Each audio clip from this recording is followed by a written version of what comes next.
Ole Miss fans need a hotel for the game weekend? Many OTAs keep all the commissions, but at Fan Plans, you still get your loyalty points, receive direct confirmation from the hotel, and you support Rebel Grove. Visit fanplans.com/Rebel Grove today.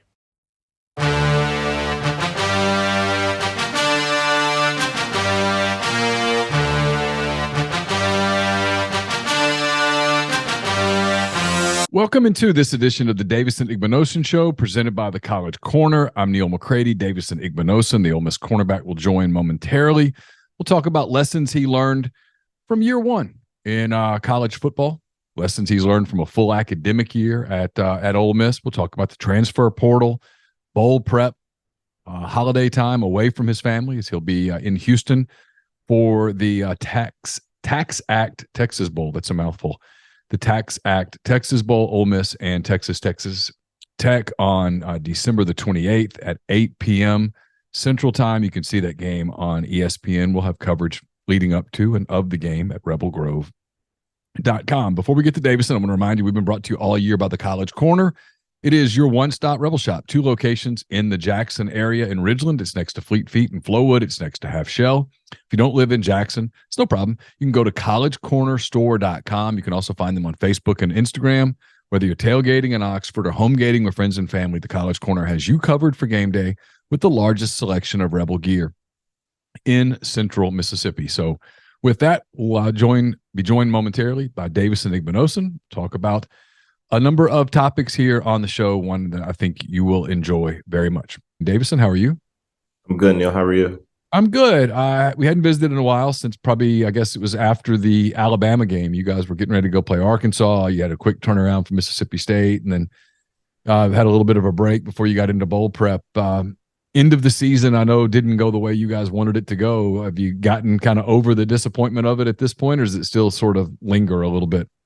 Me personally, I've gotten over it. I'm just looking ahead to Texas Tech. We'll get to Texas Tech in a minute. I'm curious to kind of get your thoughts on a handful of things. When you look back at the end of the season, obviously you move on from it, but you want to learn from it. When in your mind, kind of as a team, what sort of went wrong there at the end? I know you guys put so much into that Alabama game. You guys were so close in that game, and it kind of felt like you never really completely bounced back from that before you went to Arkansas, and then there was the quick turnaround for the Egg Bowl, and that went the way that it went. When you look back on it, sort of, what do you point your finger to, if anything? I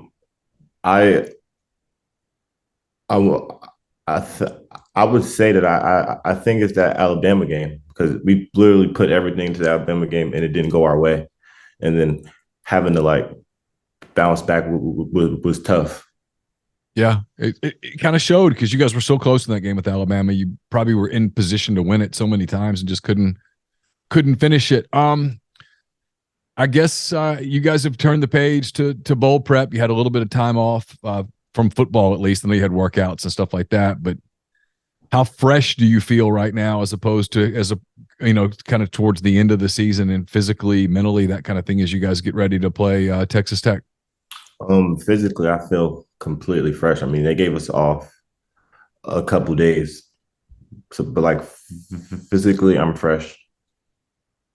What have you seen from Texas Tech? I mean, I know the reputation with Texas Tech is, man, they're going to sling it all over the field. That's just kind of what they do. I don't know whether that's actually who they are or not. When you look at them on film, what do you expect from them? They're a lot like Mississippi State.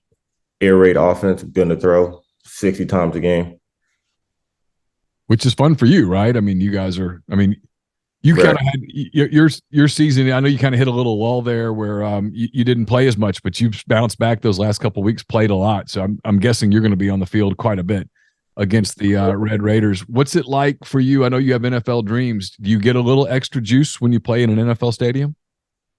I've never played I played in MetLife Stadium my sophomore year in high school, but playing in the same stadium as the pros is just a blessing.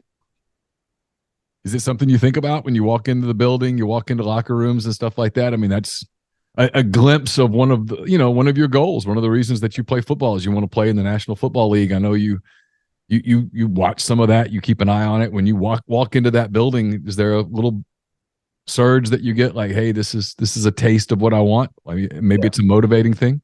Yeah, it is. When you look back on, I know you still have a game left. When you look back on your freshman season, what sticks out? What did you learn from it? What are the things that you take from it? What are the things you'll remember from it?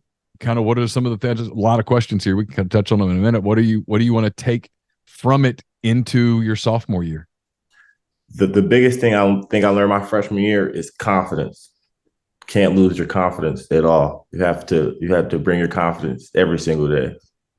You're a confident dude, but did it get shook a little bit at one point during the season? It was funny because you and I talked about this. You were like, hey, the day's coming that they're going to come after me. I mean, the day's coming that, this is a big boy league, and the day's coming where I'm going to go up against a really gifted guy who's maybe going to get me one day. And when that happened a little bit, did it shake your confidence in a way that maybe you didn't think it would get shook, and you're going to learn from that? That's a good question. Let me think. Like, if I'm being completely honest, yeah. Sure. If I'm being completely honest, yes, it did shake my confidence. But like, I think I had to go through it. I had to go through it at some point, because playing college football, you're gonna lose sometimes, but you have to like shake back and respond. Yeah, and you play a position that's kind of like being a closer in baseball, right? Every once in a while, they're going to beat you. Every once in a while, you're going to go out there in the ninth inning, and you're not going to get those last outs. You're going to face, Fernando Tatis Jr. or Bryce Harper or whoever, and they're going to get you, and you have to forget it the next day. And that's easy to say, but it's another thing to do it, because to get to that place, you have to have the failure, and you have to feel the sting of that failure, right? So you have to get past it. You have to watch the film on Sunday or Monday or whatever and see it right there in full color, high HD cameras, where you see the failure, and you have to learn from it. And it's easy to say, like, because your season, and correct me if I'm wrong, your season started with such a bang. I mean, you won a starting job, and you played really well, and you got to a place early in the season people didn't even come after you. And, right. And then all of a sudden it's like, okay, well, hey, Prince is playing really well on that other side. We probably ought to test the freshman. And you knew that would come, but when it came, it still probably was a little shocking at first, right? I want to say shocking, because I knew they were going to come. Like, I want to say shocking. I don't think shocking is the right word. I would say Okay.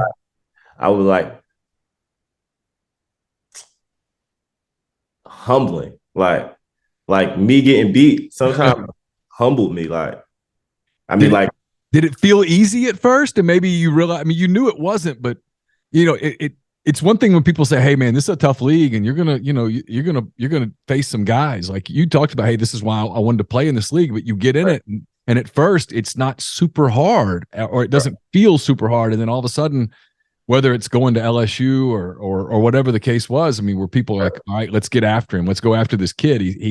He's never experienced this before. And all of a sudden, like you said, it's kind of humbling, because you'd been cruising, and then all of a sudden, like, there's this turn in the road, a bump in the road, there's an obstacle. I would say that turn in the road was going to LSU, because, like, if you think about it, we were playing all home games. The only away game that we had was Georgia Tech. You can't compare Georgia Tech to Death Valley.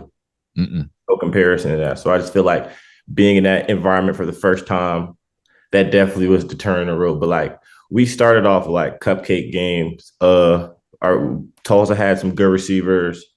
We played Kentucky. They also had some good receivers. But I felt like as the season went on, like the SEC schedule starts to entail, like it just gets harder and harder.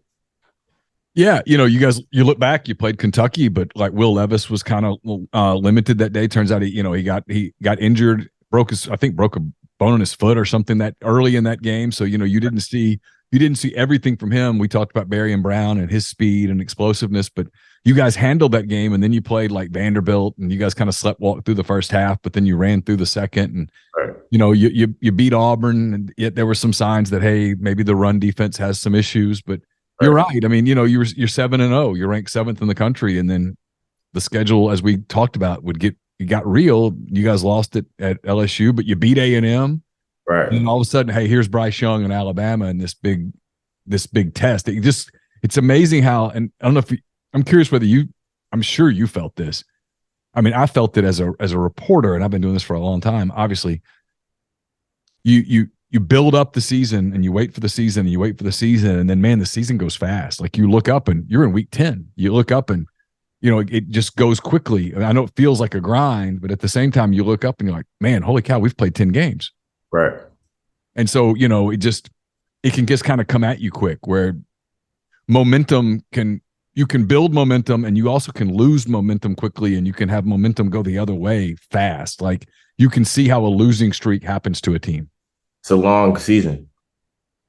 Yeah, it's a long season, and yet every week's a different week and new challenges. And even the teams like we talked about it on one of my other shows, like, Arkansas finishes 6-6. They go to the Liberty Bowl, yet they got you guys pretty good because you kind of weren't in the right mental frame. And they were that night, to their credit. They were pretty ready for you guys, and they're good. Everybody's good. There aren't even Vanderbilt, right? I mean, Vanderbilt ended up winning a couple of games. They led you guys at the half. I mean, it's a league that until you experience it, probably it's you can't really be prepared for it. Like you talked about fall camp. There's no way to be prepared for fall camp other than to go through it.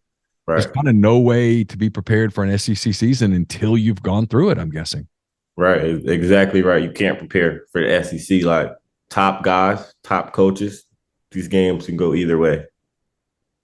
So when you look ahead to, I know you got another game. We'll talk about Texas Tech and the bowl game and some of that stuff in a minute. But when you look ahead to next season, knowing now that you've got this year of experience in your brain and, under your belt, and you've been through it, will there be any kind of a different approach? You talked about you have to keep your confidence, but will you approach anything differently, or you just kind of file this in the back of your head as something to lean on?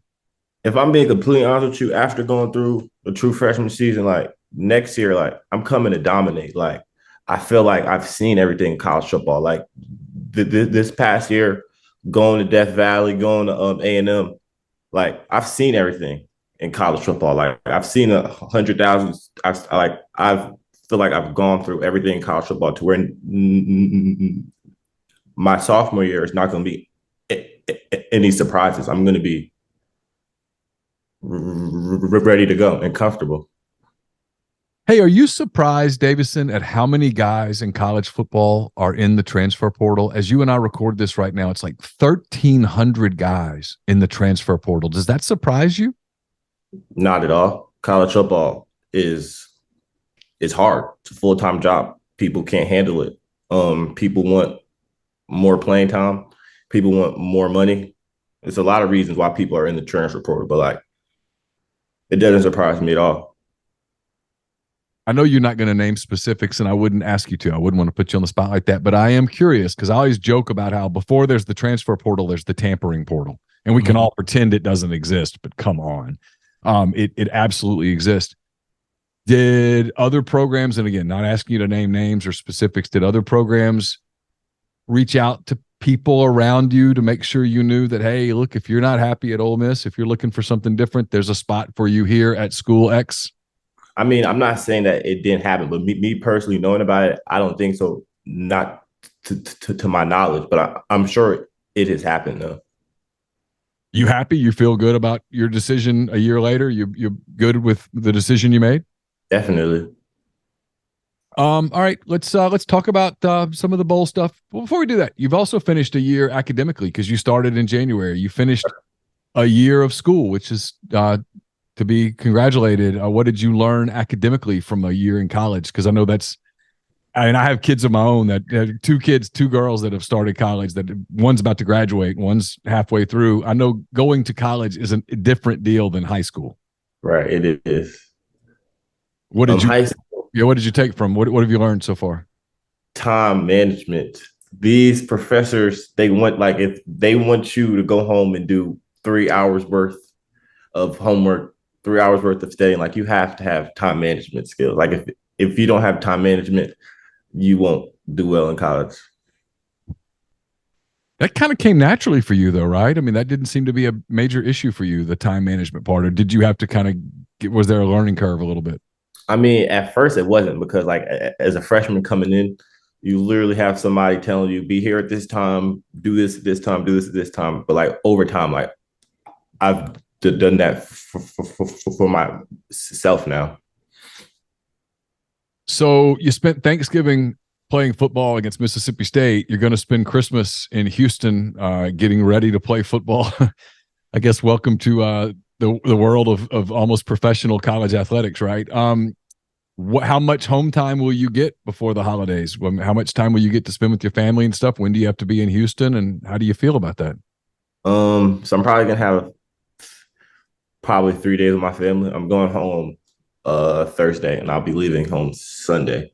But like, this is what we signed up for. I mean, I knew this. I knew what was gonna happen coming to Ole Miss. Like games on Thanksgiving, got the Egg Bowl, and then you either miss Christmas or you miss New Year's with the bowl game. So like, this is what I signed up for. You ever spent Christmas away from home? Never spent Thanksgiving away from home either. What will that be like spending? I mean, this is the last game that you guys as a team will all be together. I know you'll be back at Ole Miss and a bunch of guys will too, but not everybody will. Some guys graduate, some guys are transferring, some guys, whatever. This is the last time you guys will be together as a team. How much are you trying to kind of cherish that? I'm going to try to cherish it a lot, like just make the most of it because, it's not going to be the same team next year. What have bowl practices been like? Is it been pretty intense or is it pretty laid back or what's it does it just feel normal? Bowl practices have been intense level of competition because everybody has their legs back. So we're just competing every day. I know this wasn't the game that you guys intended to be in. You 7-0. It sure looked like you guys had a chance to be, in one of the big games, a playoff game, an Access Bowl game.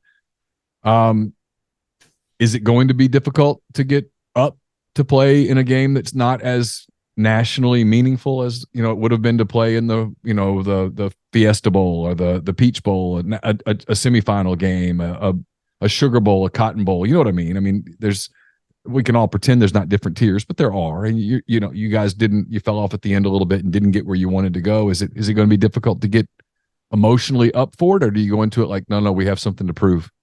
No, I don't think so. I think it's a must win, if I'm being honest with you, because we lost state. We lost our last, 4 games?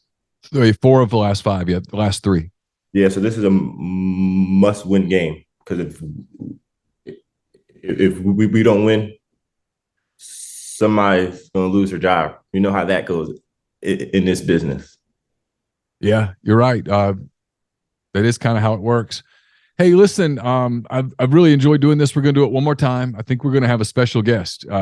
Hopefully, we're going to do it after the bowl game, New Year's, whatever.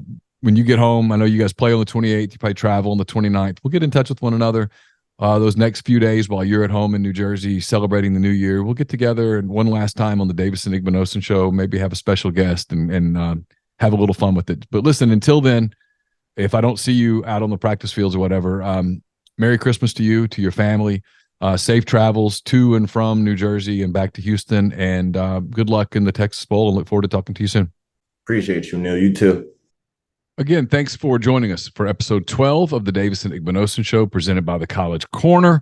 We'll be back with another edition after the bowl game, sometime around the new year with Davison. We'll wrap up this season of the Davison Igbinosun Show. Hope you all have appreciated it. Again, it's been brought to you all year by the College Corner, two locations in Jackson. And don't forget, you can get some of your Christmas shopping done at collegecornerstore.com. Plus, you can find them on Facebook and Instagram. Again, collegecornerstore.com. Until then, I'm Neil McCready. Merry Christmas. Happy holidays from all of us at MPW Digital. And again, our thanks to Davison for his time this year on the show. And again, thanks to the College Corner for making it possible. Until then, take care.